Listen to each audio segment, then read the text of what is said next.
Okay, apart from just deleting bits that we don't want, we can also do something to actually quiet them. So if we wanted this to actually be a sort of quiet introduction, or even a silent introduction, we can again highlight. So what I'm using at the moment is my editing tool. I can highlight that section, and if I come up over here and hover over this one, you'll see that it says silence. Watch what happens when I click that one.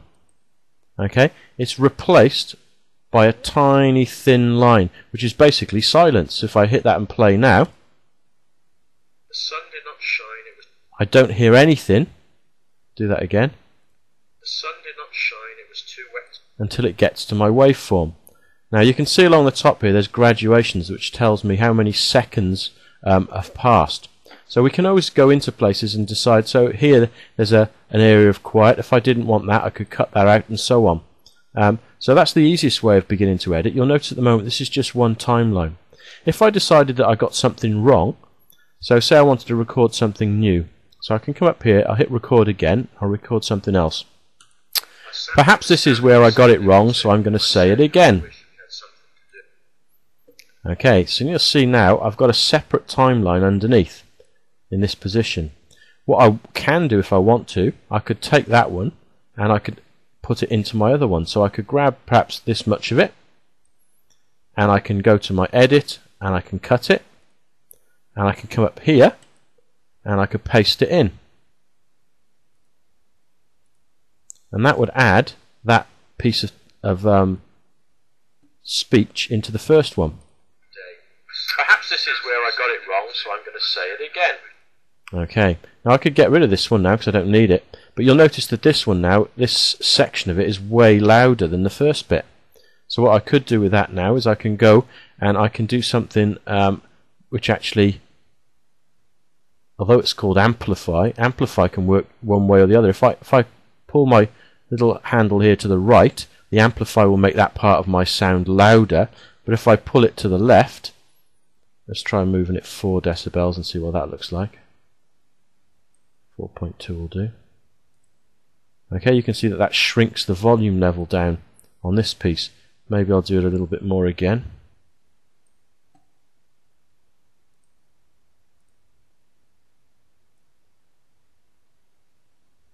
Move it a couple of more decibels.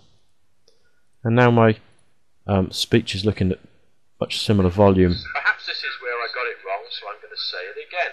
I sat there with Sally, we sat there with two. So you can see how you can take a second track and add it into the first track if you want to. A few other things that are useful for doing. One is we haven't looked at zooming in. We can actually zoom in and we can look in more detail at our timeline or our waveform. If I click on here, every time I click on it, you can see it's showing my waveform in a lot more detail. So you can actually see the highs and lows of the speech patterns. That means that if I wanted to go into them, I can actually... Perhaps this is where I got it. Perhaps this... I can actually look at things in a lot more detail, so I can make my editing far more accurate. Let's get that back to normal.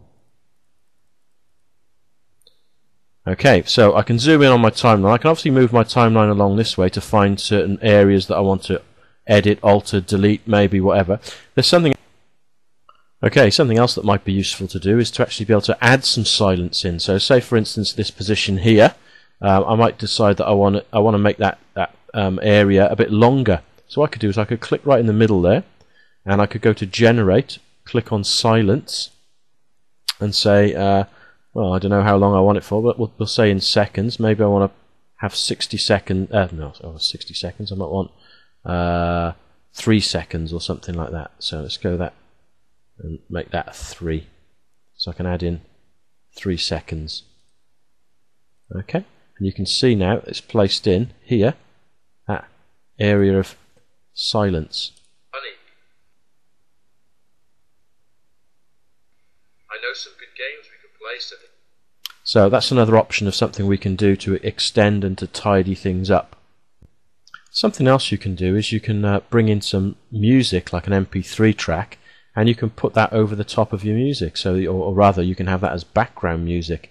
And what you can do is you can adjust the volume so that your speaking volume is louder than the music which is in the background. Let me show you how to do that. So first thing we're going to do is we're going to import an MP3 track. So I'm going to go to File, Import, Audio, and on there I can find one. I've got one called a Jason Mraz track called I'm Yours. I'm going to say Open. You'll see it imports the MP3 track, and this time it comes up as stereo. Okay, it doesn't matter at the moment, it just means that MP3 tracks, this is what they're looking like. We've got a stereo. Now you'll see that the MP3 track is much longer than my original recording. Okay, I've only got 30 seconds of my speaking, but I've got a track here which goes for nearly 4 minutes. So first of all I'm going to get rid of a lot of the Jason Mraz track so that I've got the same length on both. I'm going to highlight it all and hit delete. Then something else, a nice little trick here. There's one here, it's a zoom which says fit project. If I click on that one, watch. It forces my waveforms to take the entire width of my available window. Now I can go here, highlight maybe all of that, and play and see what it sounds like. The sun did not shine, it was too wet to play, so we sat in the house all that cold, cold, wet day. Now I might decide that my music in the background is too loud and I want that to be quieter so it doesn't affect what I'm actually saying. Now I could affect just a section of it, so if I just held like a part by here, I could do as I did before, and I could use my drop down menu to just change that and lower the decibel level, or I can do it on the whole thing. So if I come over here and I take this and I change my whole decibel level by maybe 4, that'll drop the volume level on the whole track. Now you can't see it happen there, but if I actually play it again now from the beginning. The sun did not shine, it was too wet to play, so we sat in the house all that cold, cold, wet day. I sat there with Sally, we sat there we two, and I said how I wish we had something to do. It makes the whole volume level less. Final stage using Audacity, whether you're making a podcast or you're just making an MP3 file, is to actually export it. So you've got all your data here, you've got your timeline, you've got all of your waveforms on there, but at the moment they're not MP3 files. It's just a project that you've done in Audacity. Now you need to make sure you keep this project if you want to edit it again later, because if you delete this you can't go back and do anything to it. But what we want to do now at this stage is we're just going to make this into an MP3. So I'm going to go File, I'm going to choose Export, and I'm going to choose where to put it. So I'm going to keep mine in my Audacity demo folder, give it a name. I'm going to call it Cat in Hat, just to make it a little bit different from the original project name. And I've already selected MP3. You could choose different sort of file types. WAV and things like that are much bigger. MP3 is what we want to use, so I'm going to choose MP3 and I'm just going to hit save. Okay, in the metadata box that pops up, basically we can add some things in. So we've got some information here already to do with the fact that that song was by Jason Mraz, but we might want to change something like this and we want to call it what it actually is. So we've got a bit more, in fact that's not the artist is me. Okay, we're going to call the track title. So this is just the data that will come up later on when you see things like I'm